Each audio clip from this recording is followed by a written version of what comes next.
everybody, it's Murray here and welcome back to my channel. I'm Stuart Paintings. On today's acrylic painting tutorial we're going to paint this gorgeous realistic waterfall creek. I'm going to teach you how to use different types of brushes to create foliage and leaves and trees. I'm going to teach you how to use colours to block in your work using shadows and then using highlights to add things like detail and terrain over the top. And then I'm going to teach you how to use different types of brushes to create really realistic trees and branches, so you can paint this gorgeous waterfall creek landscape acrylic painting. So let's get into it.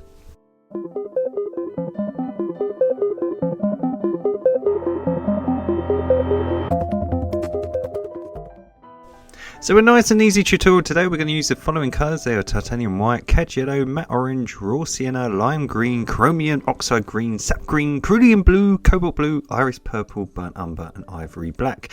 Don't worry if you don't have all those colours. I will teach you how to mix them later in the tutorial. Now here I have a burnt sienna stained canvas that I have used cobalt blue to create an outline of a waterfall creek. One of the lovely viewers on YouTube here asked if I could do a tutorial on running water, so I thought, why not give the people what they want, and we'll create a tutorial based on that. So we're going to create a waterfall and we're going to start at the back like usual. If you want to pause the video, just pause the video and copy down the outline, and then what we're going to do, we're going to start at the back with the background sky and we're going to work our way forward. So the first thing first, if you get tons and tons of titanium white, if you add a little bit of cerulean blue, which is the turquoise blue, and a tiny dot of cobalt blue, we can make this really lovely pastel light blue sky colour. But I want plenty of white, please, so more white than anything. And then we just add a little bit of cobalt blue and a little bit more cerulean blue than cobalt blue, just to give it that little turquoise tinge. And we'll create this lovely pastel light blue. But as I say, plenty of white, please. So load up your brush, and what we're going to do, we're going to swap over to a big brush just so it's easier to block in. Now the reason I use cobalt blue as an outline is when you use pastel colours like this, because acrylics are water based and they're nice and thin, you can see the outline underneath it. So look, even though I'm painting over the top, you can still see my spindly trees because the lovely cobalt blue is so dark that it shines through. So you don't have to stain your canvas burnt sienna. I just do because it just shows me where I need to rework areas. I can see where I need to thicken up the paint, and I can see where I've missed bits of my canvas. If you don't want to paint your canvas burnt sienna, you don't have to. You can use white. A lot of people use white. It's just I personally find it easier. So if you just block in with your big brush this lovely light pastel blue, and if you're like me and you have lots of the burnt sienna shining through, just dry your work with a hairdryer. Just give the paint a second coat, because as you can see here it's a lot more bright, and just go over the top. Your cobalt blue should still shine through, excuse me. But what it does is it just gets rid of all that burnt sienna, and we have a lovely pastel blue sky. So when you're happy with that, if you dry your painting, what we're going to do is we're going to create some foliage and some faraway trees. So what we're going to do first is just create a base colour just to block it in. So we're going to get some cad yellow and some lime green. Now if you don't have lime green, you can just use sap green and some yellow to get lime green, and a little bit of white. So sap green, plenty of cad yellow and a little bit of white, and you'll get lime green. So all we're doing, we're just mixing some yellow and a tiny bit of green to create an almost gold colour. So lots of cad yellow and a little bit of green to create a goldish colour. And all we're going to do, we're just going to block in some foliage. These are going to be all the faraway bushes and trees at the top of our waterfall. So thank you so much for the person who suggested the video. It's really great. If any of you want to learn anything, if you want to put your ideas in the comments below the tutorials, I will hopefully make them into a tutorial. So today's one is about running water, so I thought, why not make it into a waterfall creek? So all I'm doing, look, I'm just going over the top. The reason I dried my work before I applied the yellow is because I didn't want to get a green colour. So all I did was dry my canvas with a hairdryer before I put the yellow over the top. We are going to add some green in a minute, so don't worry if you did that. But we just want to create a background yellow colour first, and then we'll put some foliage and detail over the top. So all I'm doing, look, I'm just creating rough shapes of bushes. Nothing too complicated. It's just to create some far away, low forming trees.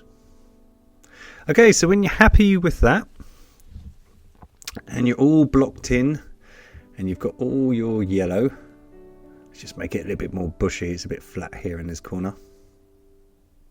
We're going to swap over to a fan brush. Now, a fan brush is absolutely brilliant for creating texture.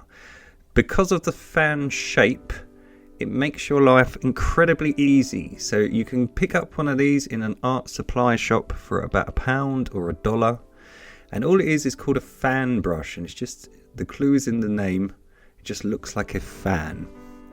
Now what it's great for is you can dab it. Now if you're uncomfortable with a fan brush, you can use sponges. Sponges are really, really good for creating texture. And all we're doing, look, we're just patting the canvas and it's trying to create the illusion of leaves.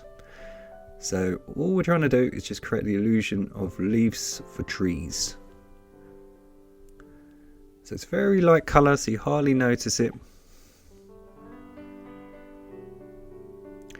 So we've got that. Now we're going to add some darker colours. So we're going to take some of this chromium oxide green, which is just a middle shade of green. If you notice, I've got the dark sap green, I've got the chromium oxide in the middle, and I've got the lime green at the bottom. And all we're going to do is just add some brown to it. So green and some little bit of brown and a little bit of purple. Now purple and brown are really good for taking a bit of a colour out of a colour, so to speak, and make it look less saturated. And we're just going to put a little bit of white just to dampen it down, make it a little bit more pastel. So what we're doing just with the fan brush, look, we're just creating texture. We're just creating little blobs. And we're trying to create the illusion of bushes and leaves all in the far distance. So all I'm doing, I'm just changing the angle of the brush just to get different patterns and specks. And I'm just trying to create the illusion of texture. But by leaving gaps in the underpainting for the yellow to shine through, what it does is it just looks like it's got texture, you see. Really easy trick. As I say, the brush does all the work for you, so spend $1, don't be cheap, go and get a fan brush, and I promise it will make your life a lot easier when you're painting trees and grass. So some of the ones at the bottom we're going to make a little bit darker, and then some of the ones at the top, look, I'm just tapping down on the canvas just to create the illusion of little leaves. Try to create random shapes, don't try to have them all the same. So look, just little blobs. I think I got a bit trigger happy on this side. I started doing really big blobs. Look, oh. If you push down, look, you'll get really big blobs, which you don't want, but hey ho, we'll make it into a bush, it doesn't matter. So look, all we're doing, we're just going over the top. So leave plenty of the yellow to shine through. Don't be too overwhelming, leave lots of gaps, and that's what creates the illusion of the texture. So look, if your paint runs out, you can just print it on there. And things like the leaves, you don't want to push too hard, you just want to touch the canvas and it will just make little specks. You don't want it to be too chunky. I think I pushed down a little bit too hard here in this corner. You get big blobs, but for the leaves, if you just ease it up, and you should get nice texture. Now we're going to take sap green. Now sap green is just darker green, so you can make sap green with just green, a little bit of brown, and some cobalt blue. So if you haven't got sap green, just add some cobalt blue, a little bit of brown, and some green together. We're just adding some green and blue to it anyway, because I want it nice and dark. So sap green is just darker green basically. And all we're doing, look, we've put the lightest colour and we've put the middle colour of green, and all we're doing now, we're just putting the harshest colour now just to give really dark areas, just to make the texture look like these are all the areas that are in the shade, you see, and casting shadows. So again, exactly the same technique. So look, you can even create areas that are in the shade. Look, you can have a bit of a bush that's in the shade here, just by pushing down and just creating that texture. So by just angling the brush, look, you can just create different areas. Just so it looks like some bushes are further back and some are closer towards the viewer. So as I say, if you just be really, really light, you'll get little splodges, and if you push hard like I'm doing now, I've made a bit too big a splodge, but there's nothing we can't fix. Once we put the tree trunks and stuff over the top, it will fool the eye and it will make it look real. Now the reason we're using still pastel colours, we don't want too harsh a colour like a black or anything, is we want to push this background far back. So what we're going to do that, we're going to use blue and purple and a little bit of brown. So blue, a little bit of purple and a little bit of brown, a tiny bit of white just to make it look more grey. So I'm still going to add lots of brown. And what we should get, brown just heats it up a bit and purple and blue cools it down. We should get a nice pastel grey, and we're going to use that to create far away trees. Now the reason we're using the blues and the purples and the brown is because we don't want to use black. We want to push these trees far into the distance by creating a nice warm grey. What that's doing, if I zoom in for you, it's just pushing these tree trunks far off into the background. So all I'm doing, I'm just using a thin brush, and again, just like the fan brush, by just having a thin edged nib of your brush, so have really thin pointed bristles, again it makes your life so much easier because you can do straight lines. It's almost like having a fine liner pen or pencil.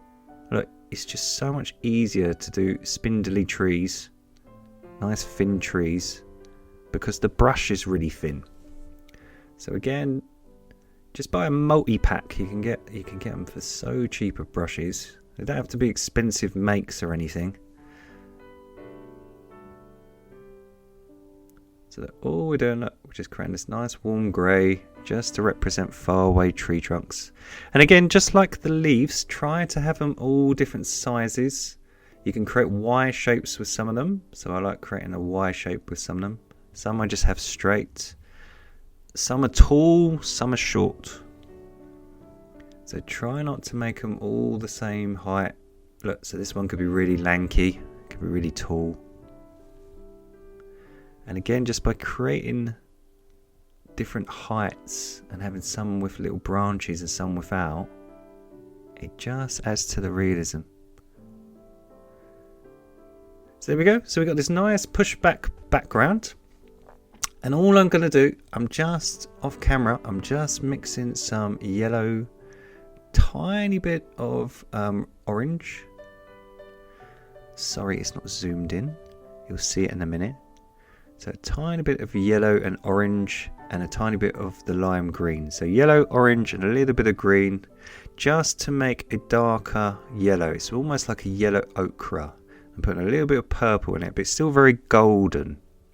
And now we've got our nice texture with all the dark colours. All I'm doing, I'm just using a bit more warmer colour, hence the orange and a little bit of purple. And I'm just going to go over the top. And I'm just going to create some leaves. Now we've got these tree trunks in that are getting a bit of sunlight. So by having the gold, what that does is it just makes it look like some of the leaves are popping in the sun. And again, a little bit of light. And also just by going over the top of some of your tree trunks, it again just pushes them back again. And it looks more realistic. Because you've got some leaves coming across the trunk and some pushing it back. So look, just going around the edges, and get rid of some of those big blobs that I made a mistake on, and just add some highlights over the top. But we don't want it too detailed because we want to push this back. So we don't want this like photorealistic. We want it quite blurry. So look, you can go over some of the tree trunks just to push them back. Just add some highlights.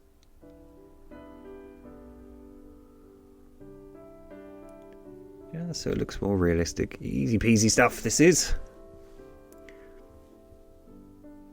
Let's do a blob in the corner, why not? Blob, blob, blob.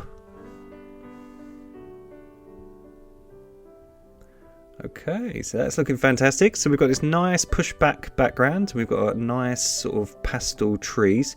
So now we're going to work on the middle area of the rocks. Now, a really, really easy way to do rocks is what I'm going to teach you now. So we're going to get brown, which is the burnt umber, and we're going to get loads of cobalt blue, and we're going to make a really nice dark shadow color. Now, a really easy way to do rocks is to create a really dark tone first, and then we'll put all the detail over the top.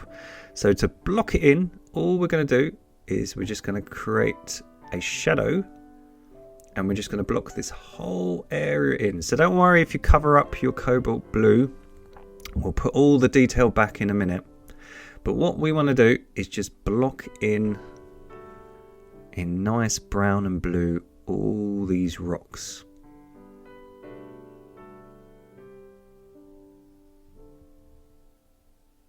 So just use a big brush, get plenty of paint. Don't worry about any detail. We're just going to take the shadow color and we're just going to block in all this area.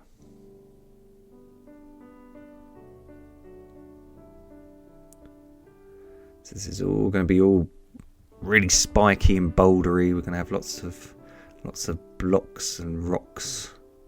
And then we're going to do the same over here. So I'm going to leave my tree because I want that to be quite a focus point in the painting. But I'm going to come down either side.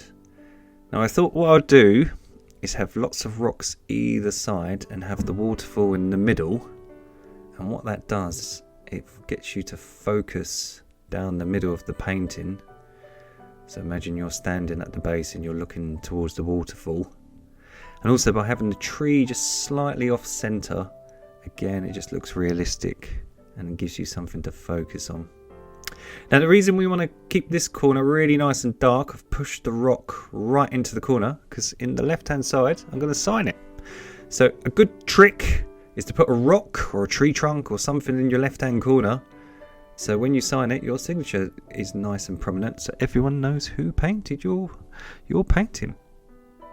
And I'm going to have some dark rocks here in the stream. So I'm just blocking in where I want roughly them to be. As I say, don't worry about any detail or anything just yet. We can change things about. That's the great thing about painting. You can move things if you don't like it. Just want roughly where I want some big boulders and rocks.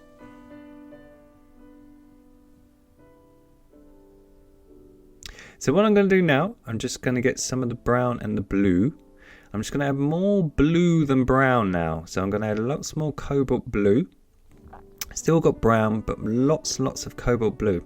And just the ones in the real far background, I'm just going to shade them in to make them more blue.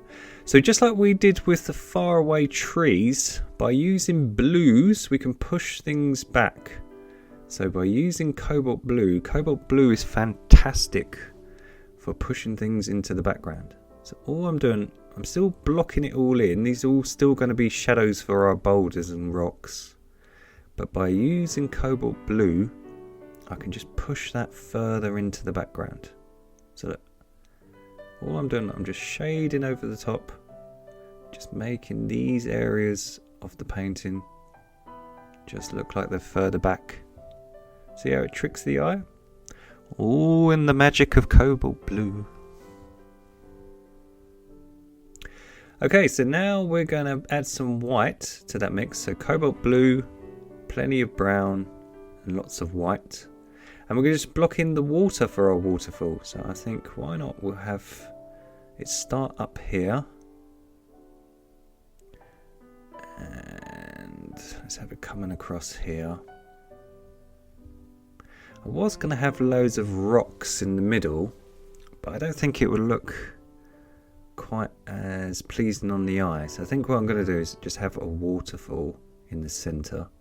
I was going to have more rocks. So if I zoom in for you so you can see it. So all I'm doing, look, I'm just using a big brush. I'm just trying to block in sort of steps almost. So we have these rocks, you have the water come over the top. So I'm just getting lots of paint on my brush. I'm leaving some of that cobalt blue just as the outline. So it's having quite wonky. It's never perfectly straight. Now I've just noticed I've picked up the brush that we blocked in the background yellow trees and it's covered in yellow paint. So excuse me 1 minute. I'm just going to add some blue. There we go. I can't be bothered to change the brush. So there we go.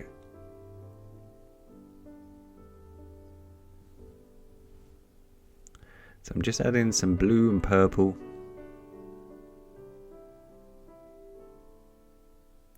So this nice cool blue. It's a bit like what we did for the background with the yellow. And then we did all the highlights over the top and all the shadows. We're doing that now with the water and the rocks. So what we're doing, we're trying to create a middle colour. So we're using this nice cool blue. And this is going to be sort of the middle sort of shimmer in the water.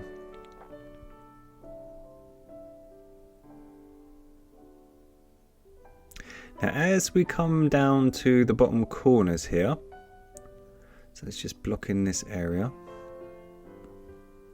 We're going to add more purple to the mix. So we're going to add a shade of purple just to make it cooler.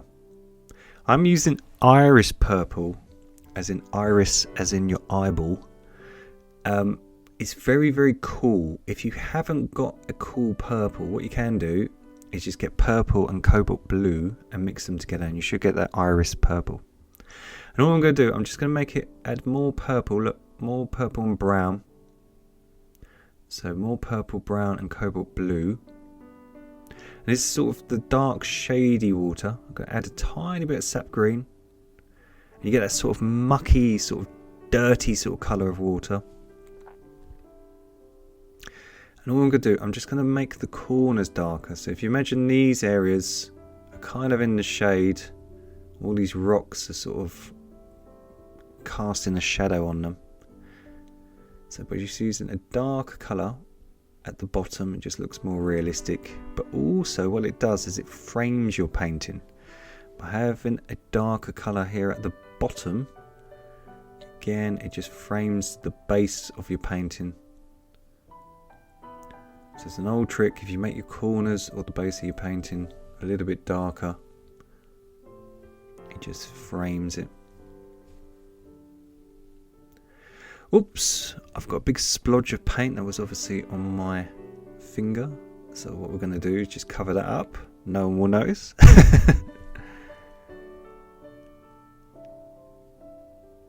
So there we go. There ain't nothing you can't fix. Look at that. Right, so we've got this lovely blocked in painting. So we've got to get this colour, which is called raw sienna, which is basically brown and orange. So if you haven't got it, just use brown and orange to get this colour. We're going to add a little bit of yellow to it and a little bit of white, just a tiny bit. And we're going to add some purple, again, just to suck a bit of the colour out of it. We're trying to create sort of a tan colour that looks kind of like bricks. So think of a brick. We're trying to create sort of that sort of colour. And what we're going to do now, we've got this nice darkened shadow. We're going to create rocks. So all I'm doing is just creating the shapes of rocks. So I'm making some big, some small, some square, some round. If the light's sort of shining down, it's going to be a bit brighter here. where the waterfall is in the sun. And then as we come down, it'll be a bit more darker. So you have these nice sharp highlights, but we're going to leave plenty of the dark brown in between, and it will create the illusion of detail. So I hope you can see it's the colours that trick the eye. So look, if you leave plenty of gaps and just create different shapes. So look, this can have a pebble here, it comes through here, comes down there. But I'm going to leave lots of the dark brown to shine through. You see how quickly it all takes shape? So look, if I zoom in for you, so imagine, look, the light is coming from the top of the waterfall. So on the edge of that rock, it's getting a nice highlight. So let's do the same on this one. So that area is coming from the sun. And then look, you just go down the edges and you can just create shapes of little rocks. So those edges will be getting a bit of sunlight. So they can have a nice sharp highlight. And let's do the same over here. So look, this area will get a nice sharp bit of light. Same here.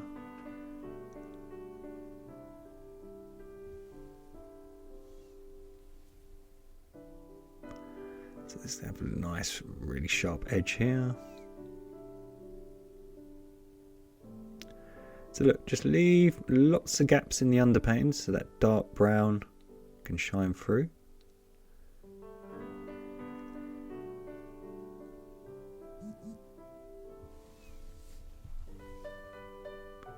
So there we go.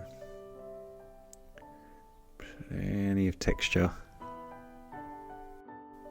So as I come down into the foreground, all I'm going to do is leave bigger gaps in the dark brown. So look, I'm just leaving wider gaps between the highlights because I'm trying to create perspective. So I'm just trying to create bigger boulders in the foreground to make it look like these rocks in the foreground are really, really big and mean. So look, if I show you on this side, it's a bit easier to explain. Look, I'm just trying to make them more chunky and ominous. So look, this one's really, really big. And what that does, just by making them a bit more huge, it just, again, creates the perspective. So up in the top corners here, we're going to have lots of highlights and very little gaps in between the dark colour. So I'm just going to create smaller gaps. But in the foreground, I want the boulders to be quite big. And again, what that does is it just brings them forward towards the viewer. So look, we're going to have lots of detail here in this area. And then this boulder could be getting a bit of sunlight, why not? And put some detail here. I'll darken this corner up. I'll darken the left-hand corner up in a minute because we want to sign it there. So we're going to take some blue and some purple.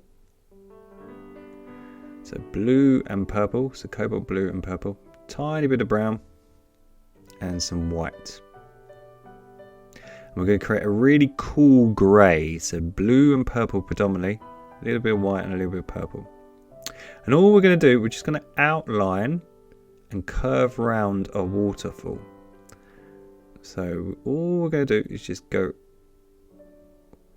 right to the rim of the waterfall and create a straight line. So look, all I'm doing is just creating a straight line with this nice cool blue, and then I'm just coming round like a barrel. So remember in our wave tutorials that we've been doing, you sort of curve round. So think of a barrel. So we're just creating a straight line to create a nice sharp edge. Big straight line, look. And then we're just creating a curved barrel effect coming down.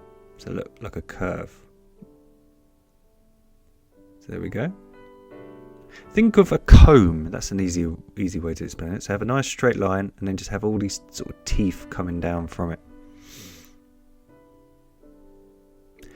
And what we're going to do, we're using this colour, just like we did with the rocks, to create some of the shadows, to create some of the texture. So look, I'm doing a straight line and then just coming down from it.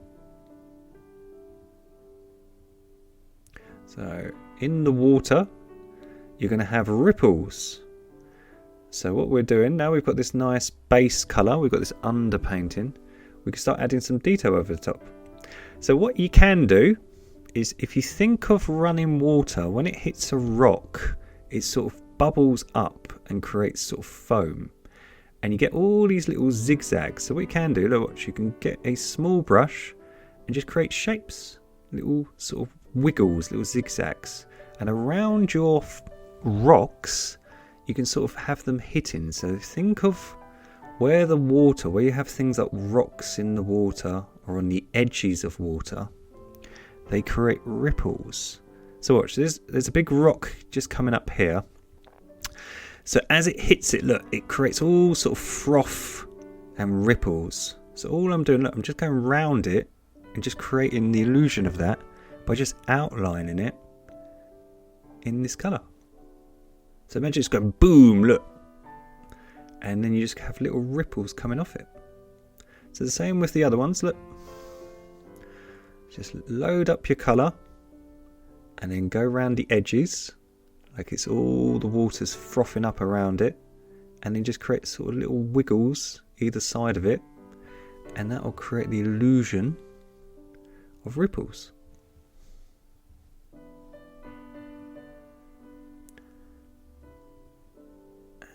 We can have some here, look, so smashing into this rock, creating all this froth. And then just create some little ripples. And the same at the sides. So imagine if you have a rock or something, we'll put some in a minute. If I zoom in for you so it's a bit easier. Right. So what we're going to do now, we're going to mix some of the sky colour. Sorry it's a bit bright, I've got my light on. I've just realised now I've zoomed in. So we're going to take some of the sky colour, which was cerulean blue, cobalt blue, and lots of white. So we're creating this really nice pastel blue. So it's not white, it's pastel blue. We're going to put the white on later. And all we're doing, look, we're just trying to create curves. So think of what I was just telling you about a comb. We're just trying to create sort of the teeth of the comb. So we're coming down and we're just trying to create some curves. So I'm loading up my fine liner and look, I'm just curving it around, look, curving it around. And we've got that nice dark blue outline that we just did with the purpley blue. So we're just going around it. And this is going to be the running water coming down over the rocks. So again, leave gaps in the underpainting. So look, I'm leaving little lines either side. Look, it's almost little teeths. So I'm leaving little gaps so that blue can shine through.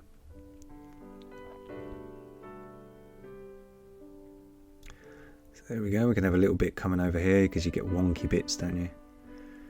Water runs everywhere.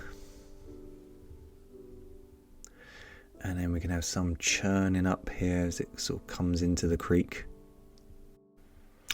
Excuse me if you can hear tapping in the background. It's just started to rain here in London. It's London, it always rains. So if you can hear sort of tapping in the background, that's what it is. So all I'm doing here at the bottom, this is where the waterfall and the creek sort of meets. And you get this big sort of explosion of froth of water. So all I'm doing, I'm just smearing my brush. I'm just trying to create sort of the foam where the two sort of running water and the still water meets. And again, it's the same principle. Look, so think of where water would come up to the edges. It will leave sort of froth. So just like we did with the rocks, I'm just leaving gaps. Look, I'm leaving gaps in the underpainting to create the ripples. So by leaving gaps in the darker colour, and look, we'll just do the same trick with the rock. Look, we're going to create some froth So where the running water hits the rock, it sort of creates all this froth. Look, same at the edges. You get all these sort of bubbles and froth, and they come right up into the edges. So now we've got the dark colours on. We can put these highlights over the top. I'm going to put some rocks, I think, over here coming down. So what we'll do, look, we'll have some froth this side as well. Just so it's a bit more symmetrical and pleasing on the eye. So same with this one. Look, same trick. Look, we're just going to outline it. Make it look like froth. So look at that, it's all starting to come alive. So we're going to get some cobalt blue, and we're just going to add it to our horizon colour, and a little bit of cerulean blue. So we're just making a little bit darker shades, more purpley. It's a bit more harsh. So it's basically a cool blue. And all we're going to do, just if you imagine these areas are in the creek and all these rocks are here, so they're going to be a bit more in the shade. So they're still getting highlights, they're still getting all this sort of striking water, but they're a bit more harsh and a bit more bluer. So again, just by using colour, if I zoom in for you, it's the same principle, but just by using cooler colours you can make things look like they're in the shade, and by using brighter highlights you can make things look like they're in the light. So there's cool blue. So there we go, there's some running water coming around the sides here.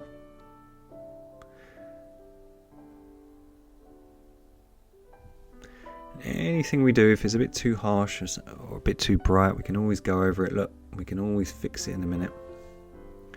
So don't worry. Put too much of a blob there, but hey ho, we'll fix it in a minute.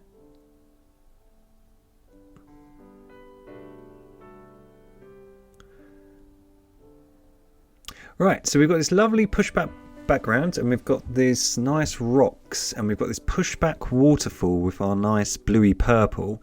What we want to do now is we want to create some really harsh shadows and bring some of the things to life and bring them forward. So what we're going to do, we're going to get some black now. We're going to introduce black and brown.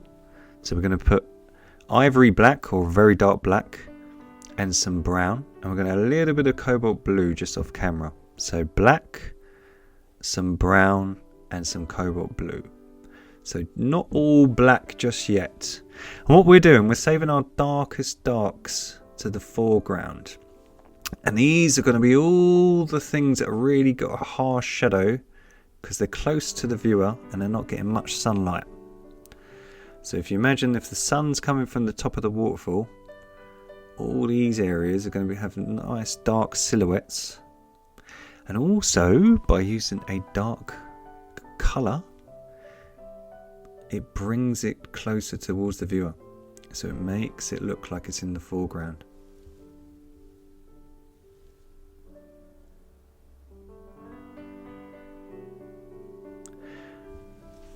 So here in the foreground I want to create some lots of rocks. So I'm going to use this nice dark corners. I'm going to darken this up because I want to sign it here.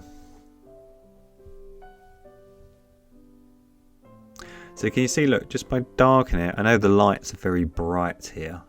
I think when we zoom out, you'll notice it more. But using dark colours here in the near foreground, what it does is just brings it real close towards the viewer. But I think the light being so bright, you can't see that. It's the problem of zooming in. So what I'm going to do, I want to bring the waterfall at the base of the waterfall a bit closer. But before we do that, we're just going to add some more texturized rocks with this darker shade. So as I was saying before, to create perspective, we're going to make some harsh big rocks and boulders here in the foreground to bring it closer towards the viewer.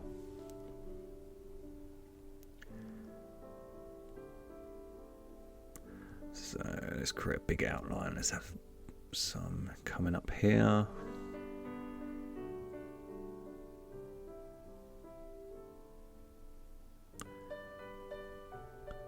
So let's get plenty of this black and create some little rocks in the actual fall itself.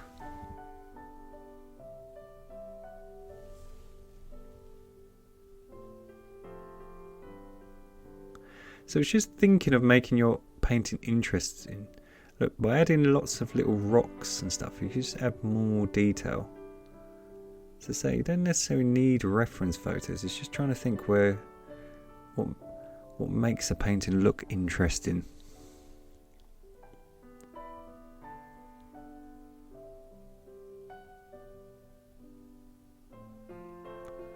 So let's have some over here.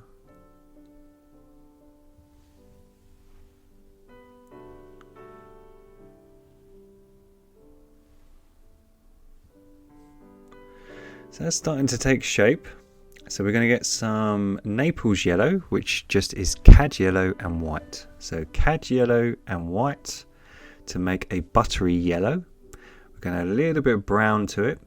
So cad yellow, white, a little bit of brown, and a tiny bit of purple.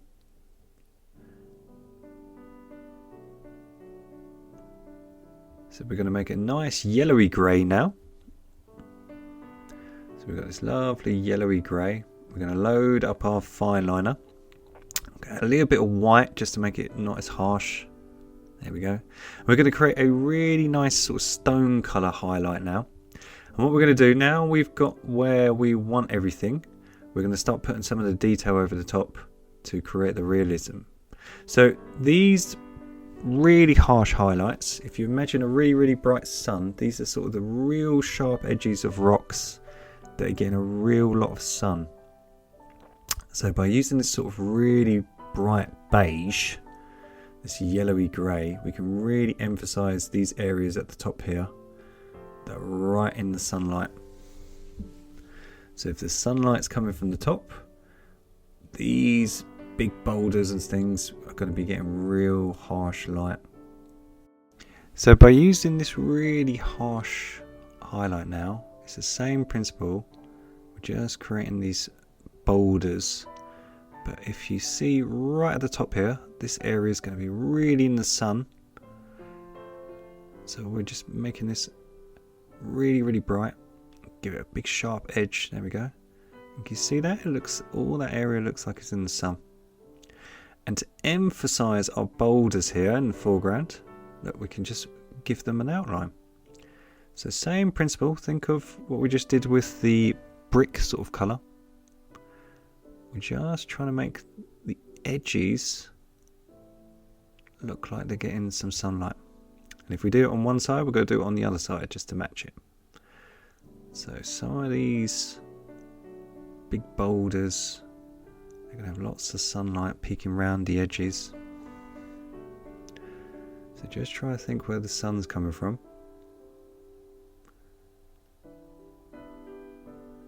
So look, just adding little highlights onto things.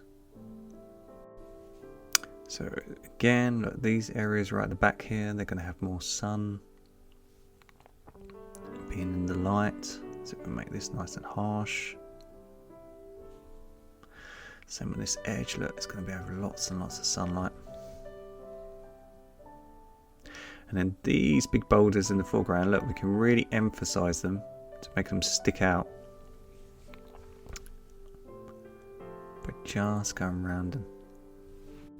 So can you see, by using the highlights and the shadows, you can create the separation to make it look texturized. But all it is, as I say, is just the mixture between the darks and the lights. So now I'm going to get pure titanium white. And I'm going to create a shimmer on the water. So I'm just creating a highlight. I'm just using the exact same trick. So that we're just creating the teeths that we just did before with the light blue. And in between them, I'm just getting some bright titanium white. So again, with acrylics, for highlights, sometimes you have to do it twice. Just the way they dry, they pick up the underpainting colour. So especially things like white, they look really radiant here, but when they dry a bit flat. So if your highlights are a bit bland and boring, just do what I'm doing, just do a first layer of white and then just give it a second layer once it's dry, and it will really pop and look nice and bright. So again here, to think of all the churn and froth, you're going to create quite a lot of sort of friction as the water sort of bangs together. So we just add in lots of white, doing lots of speckles, just so it looks like spray. And if we've added some little pebbles, look, we can use this really sharp highlight now to again just put in some detail. So if you've added rocks, just use the white to create the outline that we've talked about previously. Look, just outline it, and I'll just create the froth. So just outline any of them. You can even do it on the edges, look, going into the rocks.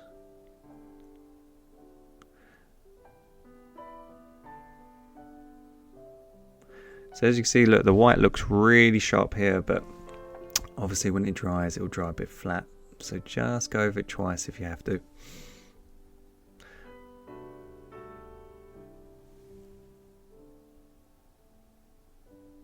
And then we'll put some shimmer here.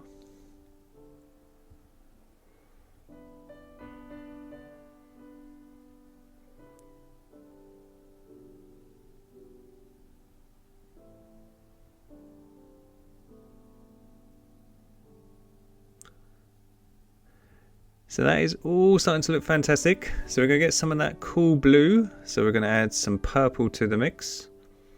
So it's cerulean blue, cobalt blue, white, purple. We're going to add a dot of brown, just a dot. We're just going to create a cooler shade. And all I'm going to do, I'm just going to create a nice sort of cool blue. I'm just going to punch some holes in between some of the rocks so I can create a bit of definition. Some of the rocks are a bit too flat for my liking, so this is a good trick. What you can do is you can get a cool colour like this blue, and what we're going to do is we're just going to put a gap in the middle, and we'll do the same the other side. So I was just debating where to put it. So what I'm doing, because I want these boulders to be nice and big and stand out from one another, I'm just going to get some of this cool blue. And I'm just going to put some areas where it looks like they're in the shade a little bit. So some of the rocks aren't getting any highlights, they're just in the cool shade.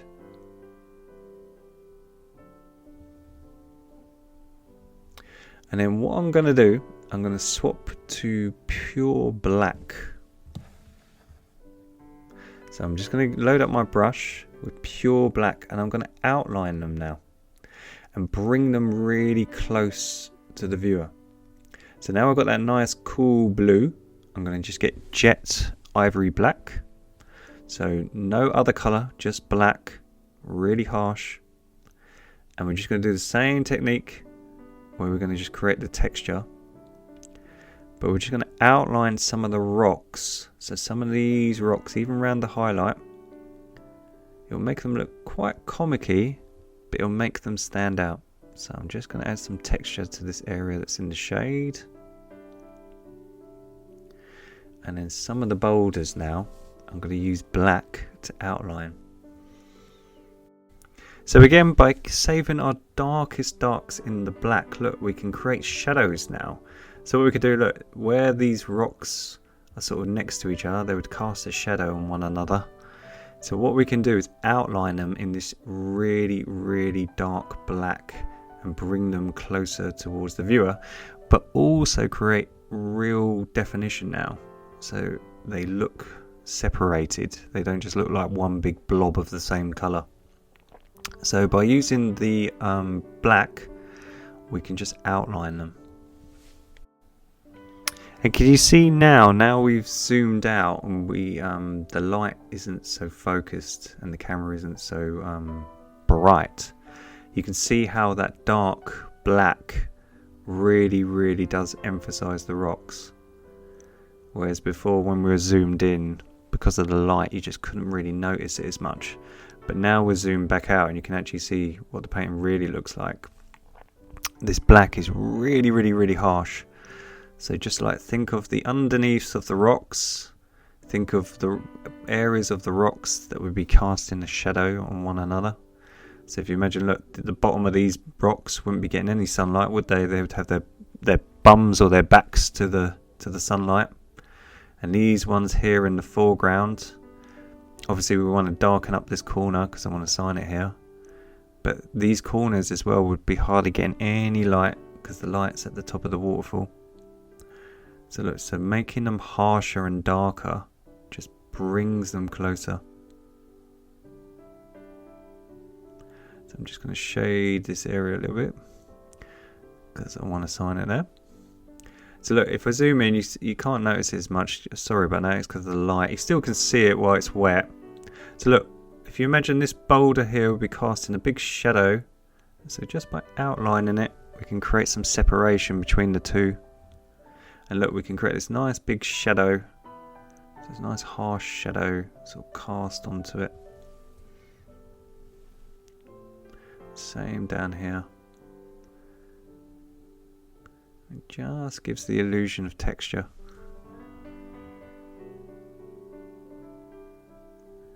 So I keep saying, once you know all your tools, and you know all these tricks, and you put them all together, painting's a doddle. It's so easy. It's so relaxing. And you can create places you want to go to. So look, all that blue is pushing it back. All this black is bringing it forward.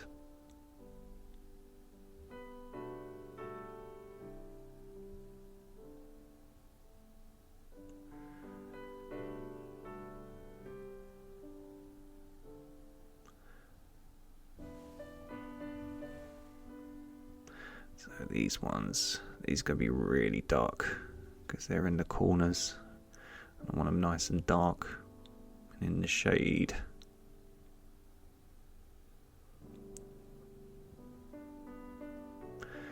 And these two could be in the shade as well, why not? Could have a little one down here. Another one here.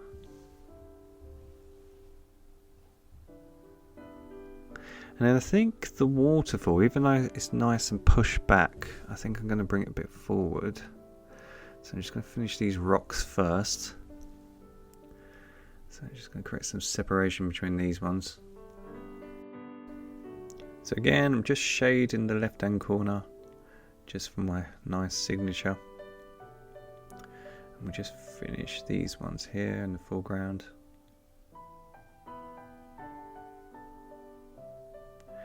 And then what I'm going to do, I'm going to make a mixture that it's not too harsh to bring the waterfall a bit closer. Because I think now we've got these rocks a bit darker, I think it looks a bit weird. So what I'm going to do, I'm going to get some black, brown and blue, some cobalt blue and some purple. So plenty of purple, blue, a bit of black and a bit of brown. So not as harsh. So a nice grey. But it's got plenty of brown, blue and purple in it. And what I'm going to do, I'm just going to outline the waterfall and just comb it round again. Look, just doing the same trick, just bending it round so it looks like the water's flowing. And then this area where it churns together will create quite a harsh shadow because obviously that water's falling down onto it. So I'm just going to shade that in. And again, where they meet, it just creates a bit of a harsher shadow. So some of the ripples are going to be harsher. So whatever you change, look, you can just match the colours. And over here, just so it all matches. If we do it one side, always do it on the other side. And then let me think. Just make it a little bit darker here in the corners, just to frame the piece. So like I've said in all the tutorials, try to darken up your corners, and then it gets the viewer to focus towards the middle. So by just shading it in a darker shade, look, just shade in the corners. It's an old trick. You just get them to focus down the middle. And then we're just going to outline here in the waterfall. It's the same trick. We're just going to make a little bit darker. I've got to leave the top because the top's in the sunlight, so I want that nice and pastel blue. And I'm just going to get a tiny bit of the black.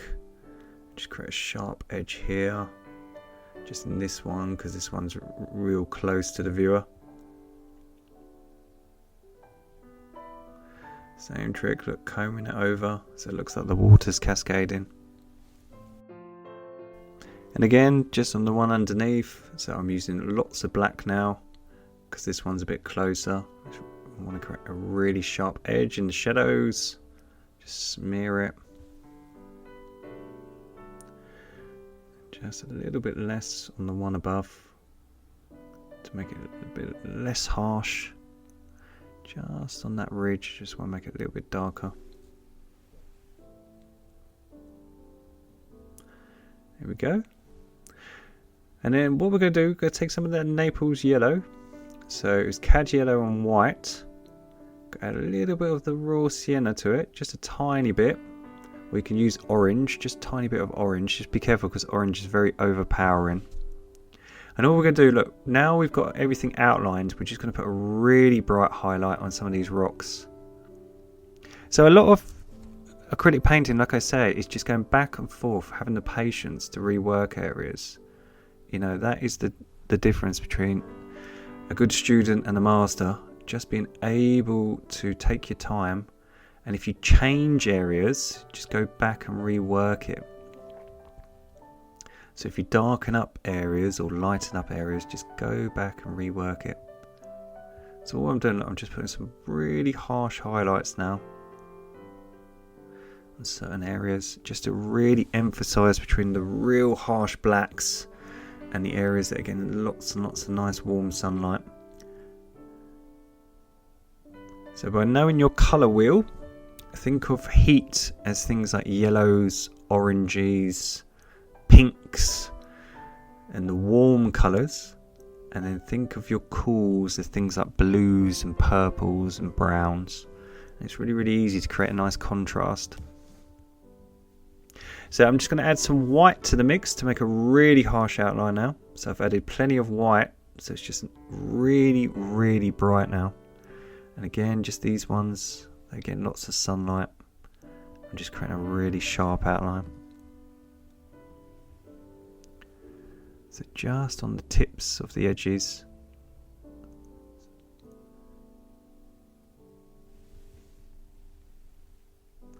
It's the same here, just to create that definition.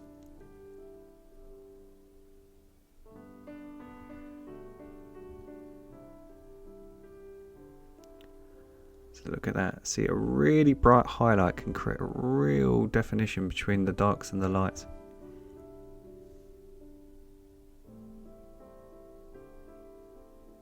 It's the same here in the foreground. Let's just make it really bright.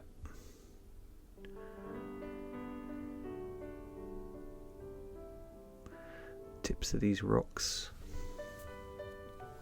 And I'm just going to get me black.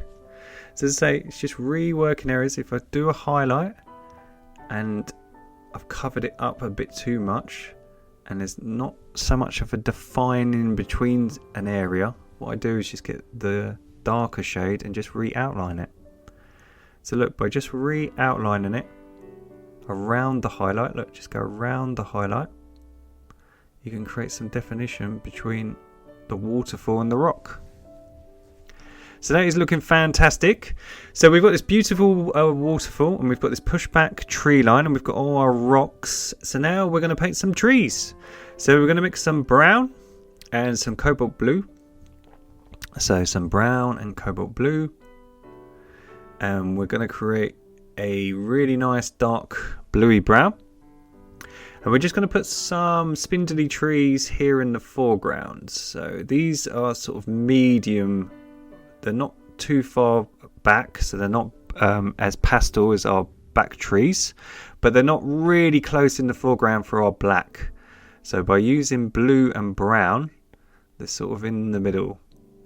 So what I'm using a really fine liner with a really extra long nib. I don't know what they're called, these brushes, but I'll do a close-up on it in a minute so you can see. And again, it's just like the fan brush. These are excellent for painting branches and tree trunks. So all I'm doing, I'm using a really thin fine liner. So let's have a tree. Where should we have it? Let me think. Let's have it over here, because I want our big one in the middle. So there's a nice one. So can you see again, look, where we've got the really light, sort of light grey trees in the background, it's pushing them back. And now we're using a bit of a darker colour in the foreground for these tree trunks. It's bringing it forward. See that? Tricks of the eye, look at that. So now we're going to paint this tree, and this tree's a bit more in the foreground, so we're going to do it a lot darker. So these are the brushes I was talking about. So this one here, it's got really fine, long, elongated nib compared to this one. So it's really excellent for painting really long branches. But I'm just going to use a normal fine liner first, because it's nice and thick for the trunk. So I always find just using a fine liner just for the trunks, always trying to make the base of your tree trunk a little bit wider than the actual top of the trunk. So make the bottom a little bit wider than when you go up into the tree. So all I'm doing, look, the base is really nice and wide. I've got sort of a Y shaped, and I've got pure black.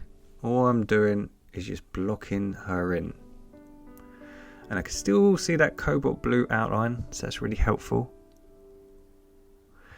And then I'm going to have a look, spindly branch coming out here.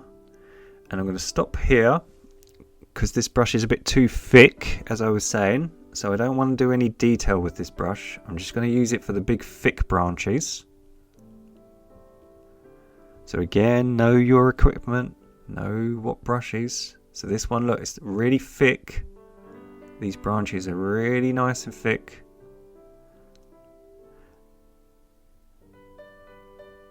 So these are the sort of main branches of the tree. So I'm not going to attempt to do any of the really thin ones just yet.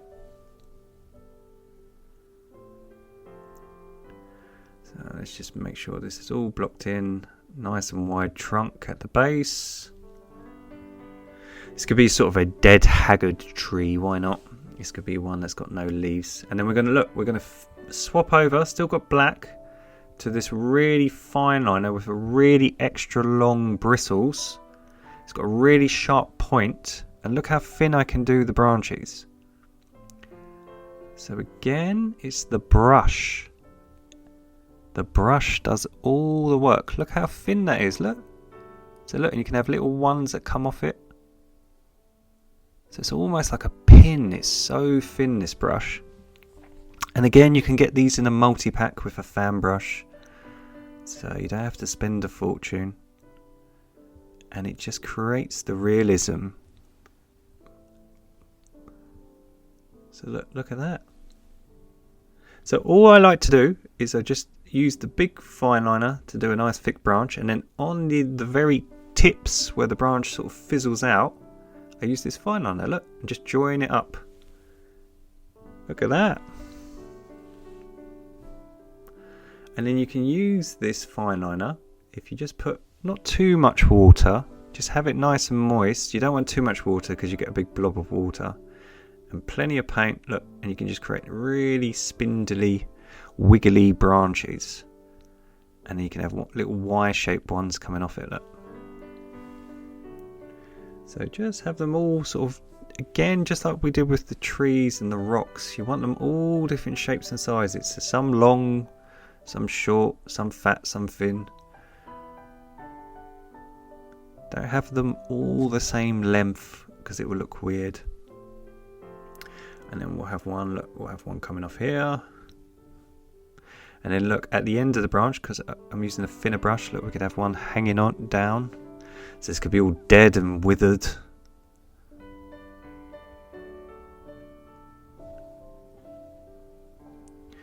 I really love old trees. So there we go, this could look so cool. And again, look, by having this tree right in the foreground, it gives the viewer something to focus on as well as the waterfall. I don't want to do too many branches because I don't want to cover up our beautiful waterfall. There'd be no point of painting it if we're just going to cover it up with leaves and branches. So hence the fact the tree's dead, because we don't want to cover it up.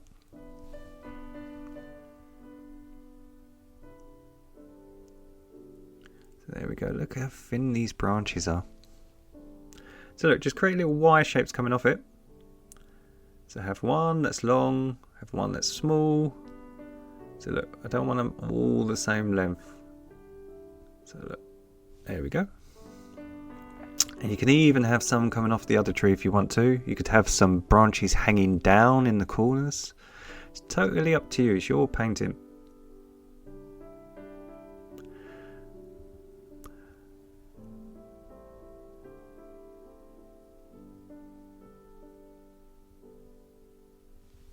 So if your canvas has texture like mine, look, and you get little bobbles while you're using your thin brush, look, just go over the top. Just try to have a steady hand. If you take your time, there's no rush, just relax. And a good thing to know, I should have said this before I painted the tree. If you dry your work at every stage with a hairdryer, and then you go to do this and you paint this big black tree, if you don't like it, you can just use a baby wipe and wipe it away. So always dry your work with a hairdryer before moving on to each step of the tutorial. And then when you go to do things like these trees, if you do make a mistake and you use too much paint or anything, you can just re-wipe it and go over it. So that is looking super fantastic and realistic. So what I'm going to do now, I'm just, like I said previously, I'm just going to get some pure titanium white and I'm just going to go over the highlights to make them pop a bit more.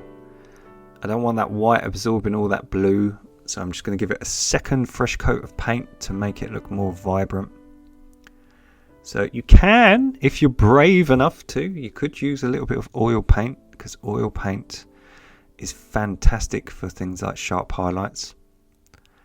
So you could use a little bit of tiny bit of white oil paint if you want to make your froth look extra vibrant. But we're doing an acrylic tutorial today, so all we're going to do is just go over the top with some bright titanium white. Try to use titanium white rather than mixing white, because it's a bit more vibrant.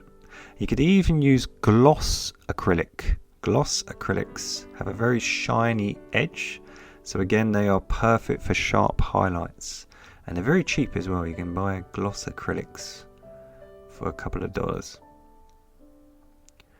So that is looking super vibrant now. Look at the difference between this bit, look, the blue bit and the white bit, just by adding a second coat of paint. And our tree, looking nice and dark in the foreground, is pushing the background back, and that is creating pure realism. That's looking fantastic.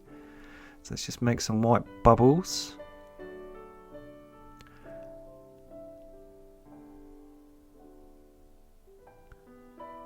Oh, I could sit by this creek and read some Alan Watts and chill out.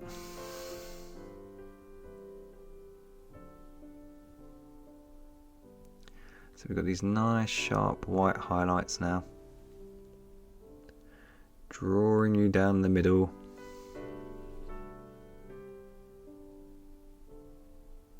So let's make some around the rocks.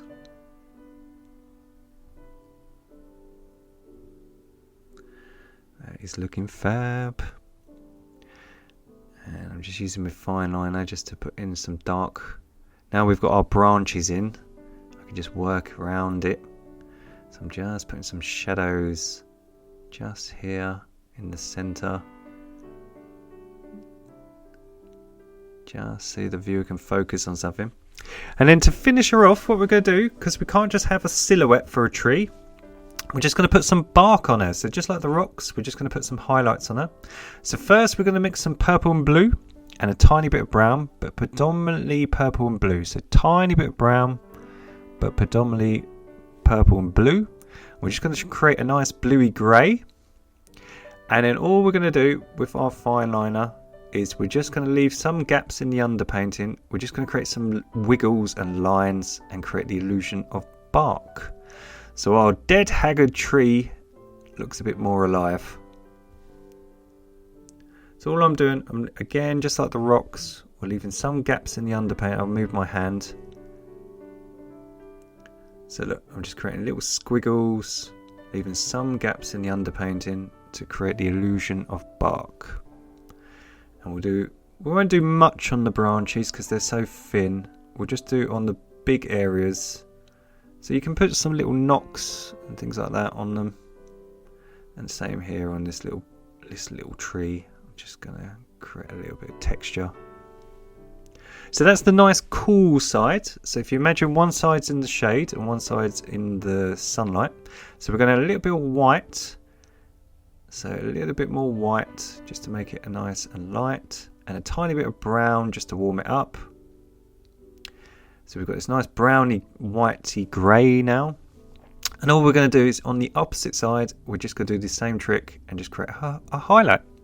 So if you imagine one side is in the shade, one side is in the sunlight, and by just going down one side of the tree and having the darker shade on the other side, it just gives it a 3D effect.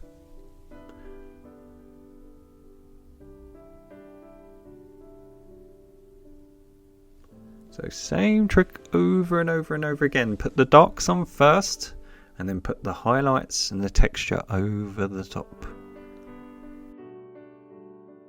So as I say, you don't have to do every single branch. I'm just doing some of the big chunky ones. Because some I want in the shade, and I want them to be nice and dark. So we'll just do this part here in the middle. But I'm going to leave most of this because I want it nice and silhouetted. We're going to have a little bit on this one, just on the edge that's facing the sun. There we go, same on that one. Look, just think of where the sunlight's come in, so that edge would be nice and bright. Same on this bit. And I think she's done. So I've signed her in the bottom left hand corner. So you've learned how to use pastel colours in your foliage, how to use a fan brush, how to use pastel colours in your tree trunks to push them back, and then in your shadows for your rocks, then how to put highlights and definition on the top. Same with the waterfall. You've learned how to use darker colours in things like the rocks to bring them forward and your nearby trees, how to darken your corners, and how to have something in the middle for the viewer to focus in and feel lost into the painting. So thank you so much everybody for watching this fantastic Waterfall Creek landscape acrylic painting with me. There are plenty of landscape paintings here on my YouTube channel, so please like and subscribe if you haven't done so already. Thank you so much for watching. Don't forget to tag me at mstuartpaintings on Instagram to show your versions, and happy painting. Take care. Bye.